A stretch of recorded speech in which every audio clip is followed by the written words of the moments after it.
Ombudsman Republik Indonesia menyoroti kelangkaan minyak goreng yang terjadi di beberapa daerah di Indonesia. Nah, belakangan ini investigasi komprehensif perlu dilakukan untuk melihat lebih dalam apa yang sebenarnya terjadi. Ombudsman menilai sebenarnya kebijakan yang dilakukan pemerintah sudah tepat, namun masalah pengawasan jadi kendala. Ini yang membuat masih ada saja kelangkaan dan juga antrean warga yang berburu minyak goreng. Dengan adanya investigasi dan pemantauan yang komprehensif, Satgas Pangan dan Kementerian Perdagangan seharusnya bisa lebih optimal dalam memperlancar rantai penyaluran minyak goreng di masyarakat. Bagaimanapun juga sebuah regulasi itu pasti ada konsekuensinya, Gilang. Nah, ketika misalnya HET maupun DMO ataupun DPO itu diterapkan, problemnya instrumen pengawasannya itu seperti apa? Nah, seringkali kita terampil dalam mengambil kebijakan, tetapi tidak terampil dalam memastikan semua pelaku usaha ataupun yang disasar dari kebijakan itu untuk patuh dan tunduk terhadap kebijakan yang diambil oleh pemerintah. Kalau kita bicara kelangkaan, saudara, kita coba flashback di awal pandemi tahun sekitar 2020 yang ketika itu langka adalah masker. Bahkan kalau Anda mencari ketika di awal 2020 itu harga satu box masker bisa dijual dengan harga Rp500.000. Banyak yang tiba-tiba menimbun masker, jadi penimbun, berusaha membaca peluang, memanfaatkan kesulitan yang sedang dialami masyarakat hanya demi mendapatkan keuntungan. Tapi ketika itu beberapa bulan setelahnya produksi masker digenjot, pasar dibanjiri masker berharga murah, bahkan akhirnya dijual satu kotaknya ada yang Rp20.000. Yang rugi siapa? Tentu mereka yang menimbun, yang belanja masker dengan harga Rp100.000, tiba-tiba harganya jadi Rp20.000.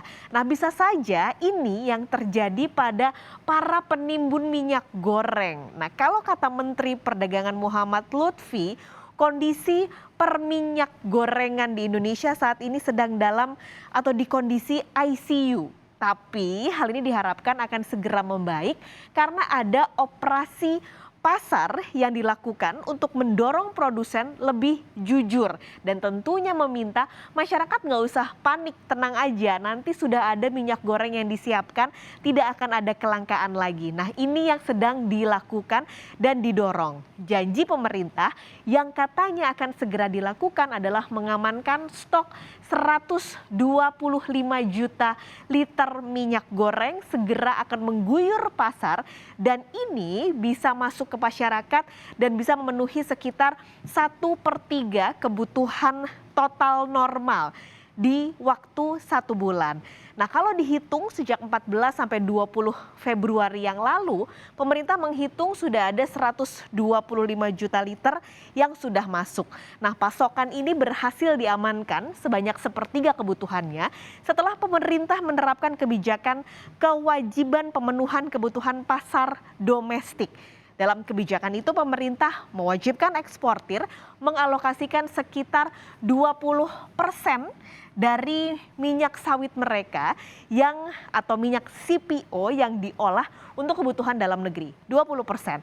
Sebagian stok minyak goreng sudah dikirim dari pabrik ke distributor. Jadi kenapa ada kelangkaan?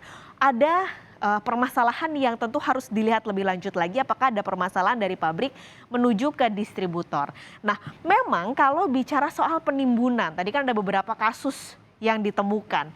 Kita ingat beberapa waktu yang lalu di Deli Serdang ini sempat ditemukan 1,1 juta kilogram minyak goreng disimpan di gudang dan pada kasus ini Kementerian Perdagangan langsung berkomunikasi dengan distributor minyak goreng yang disebut-sebut menyimpan 1,1 juta kilogram minyak goreng dan meminta stok ini langsung didistribusikan ke pasar. Tapi kemudian kalau nantinya ditemukan adanya spekulan minyak goreng yang melanggar hukum, pemerintah menjamin, menggarisbawahi mereka akan menindak tegas lalu juga memproses hukum para penimbun minyak goreng ini.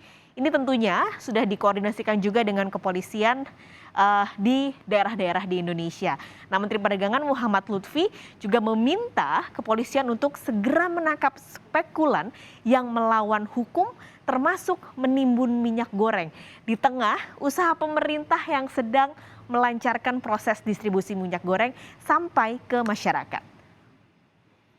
Nah, setelah itu, saudara, untuk mendorong BUMN, nah tepatnya ini adalah PTPN 3. Ini adalah salah satu jalur cepat untuk mengatasi krisis minyak goreng.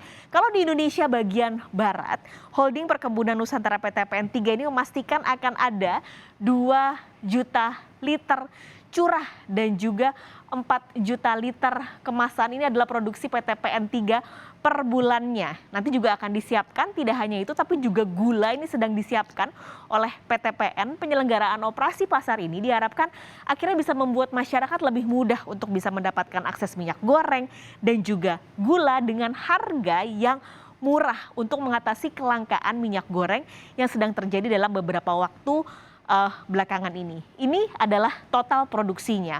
Kalau dihitung ini sekitar 80% minyak goreng kemasan diproduksi holding PTPN 3 didistribusikannya ke wilayah Sumatera dan juga Aceh. Sementara sisanya 20% didistribusikan ke provinsi-provinsi lain. Tentunya harapannya usaha ini akan segera membuat emak-emak tidak pusing, nggak perlu ngantri-ngantri lagi ke supermarket, ke pasar tradisional untuk mendapatkan minyak goreng dengan harga murah.